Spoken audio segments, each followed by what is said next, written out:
Allez madame, on est parti? Par un petit échauffement comme d'habitude? Elles ont entre 76 et 89 ans. Ces dames ont été victimes de chutes à répétition ou de problèmes de déséquilibre. Moi, les chutes, parce que j'en ai fait, je me suis cassée 7 fois en 3 ans. 7 cassures. Alors, de l'équilibre, j'en avais besoin. Comme j'ai de l'ostéoporose, la moindre chute, je suis cassée. Je marche mal. Je ne lève pas assez les pieds. Et donc, une marche, il suffit que je ne lève pas assez la jambe et je pars. Allez, accrochez-vous. Pendant 2 mois, à raison de 2 demi-journées par semaine, elles ont suivi le programme Parachute à l'hôpital de jour Baudin. Un programme pluridisciplinaire qui met l'accent notamment sur l'activité physique adaptée.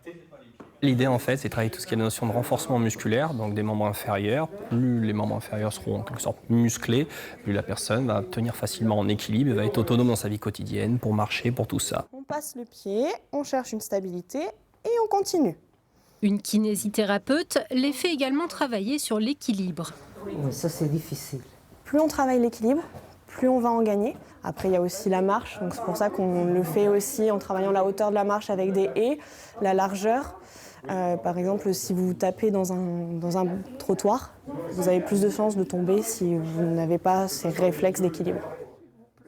Les patients sont orientés vers ce programme par leur médecin ou l'unité de prévention du vieillissement du CHU. À côté de la rééducation, des ateliers d'éducation thérapeutique sont proposés, avec une ergonome sur la façon d'aménager son logement pour éviter les chutes. Les tapis, vous vous souvenez, l'idéal c'est de ne pas en avoir. Si vraiment on en a, parce que je vois que c'est le cas, parce qu'on y tient beaucoup, ça se comprend, on les fixe au sol. Ou avec une psychologue pour évoquer la peur de la rechute qui conduit parfois à l'isolement. Oui, mais moi ça y est, j'ai franchi. Oh super, vous êtes sorti autour de chez vous? Voilà. La peur de la rechute provoque la chute. Oui, parce que les gens ne sont pas détendus et puis parce que, en général, ils n'osent plus sortir, donc ils se démusclent, donc ils ont tendance à s'isoler en fait et à diminuer leur activité.